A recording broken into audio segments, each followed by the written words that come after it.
weapon was an Army P-38 caliber, which only Jack or Gray would have known how to use. The body was painfully thin, and it was estimated he had lost up to 45 kilograms in weight, while hundreds of dehydration dinners had been just outside.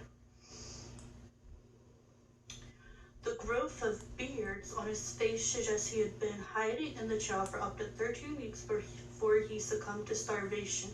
His frostbitten feet revealed the altitude track he must have endured through 300 kilometers of freezing snowdrifts to reach the trailer. The cabin itself must have been extraordinarily cold, and yet they had done nothing to warm themselves. The trailer was gas heated, and the police discovered an unusual propane tank in an outside shed. They all had needed to do was turn it on, but they had chosen or been forced to freeze instead. Police officers found matches and plenty of books and furniture that could have been used to create a fire, but even the simple cabinets had not been attempted. The search and rescue team only expected to find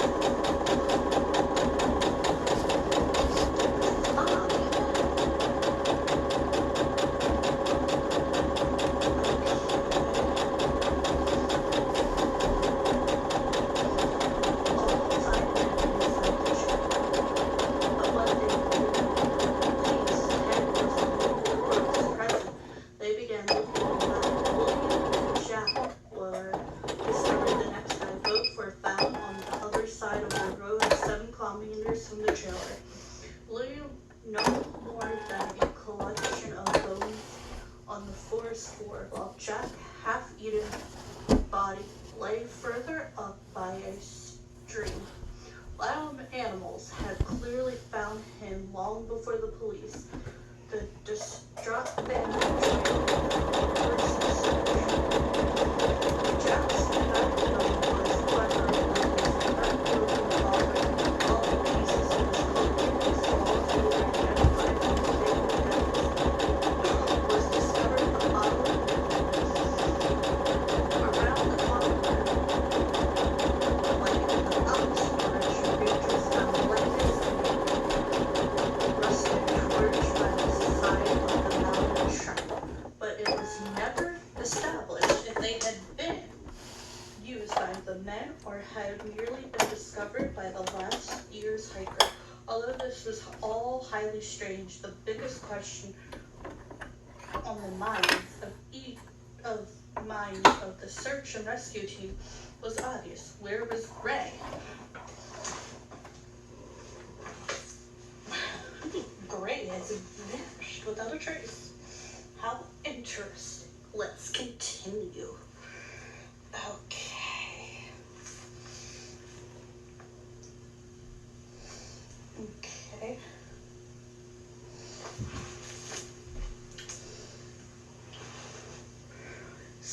So they headed. Okay.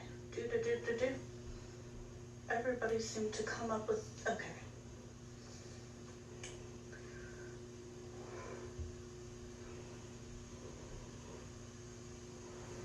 Okay, Gray Matters, the unspirited lead of the group, had obviously spent some time in the trailer because he had left his tennis shoes beside Ted Wheeler's body. But where had he gone? Did he leave by himself, or did he leave with his other friends?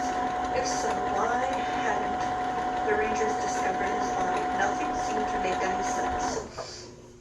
Special Agent John Thomas from California Department of Justice was called in to assist in the investigation, but it didn't take him long to hit a brick wall.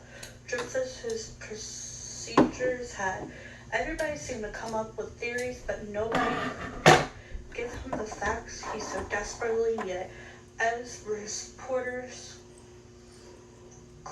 climbed for answers, he tried to show them the Autonomy of the task, starting no explanation and 1,000 leads.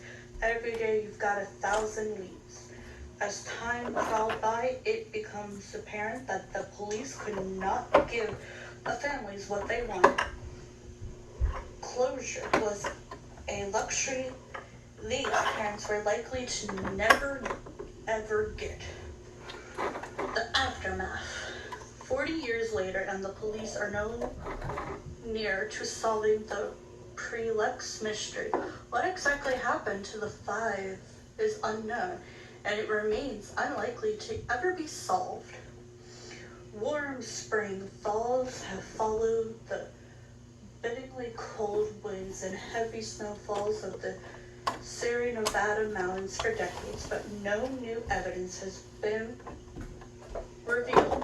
Thinking of families of Jack, Will, Ted, Jackie, and Greg, the only imagine what must have happened up there all those years ago. Questions are endless, but the answers remain frustratingly out of reach. The men all have their problems, and it was invincible that they might have taken a wrong turn after the energy of the game, heading in the opposite direction to home. But were they really so confused that when they found themselves halfway up a mountain pass, they didn't realize their mistake and go back down? It seemed something or someone forced them up Buck's Lane towards Lawton. If they had been mistaken in their belief that the car was stuck in snow and didn't have the foresight to bump it out, why didn't they walk the 13 kilometers back down to Mountain House like Joseph Stone? Instead of hiking 32 kilometers up the mountain in blizzard conditions on the half chance that they might find help, they would have had to pass Mountain House on their drive up and were guaranteed a warm place to stay. Their actions were inexplicable. The only thing is, the thing about this case is all of those men had intellectual disabilities of some kind, which is what they all had in common, so I'm not 100% sure. For being someone who's intellectually disabled, I don't know what I would do if I got into an emergency situation. I would be able to think of it. They could have survived the winter with plenty of food and heating, yet one starved to death, while three fled into the night. Having discovered the ranger's shell, they could have easily have survived the winter with plenty of food and heating for all 5 men, and yet one starved to death.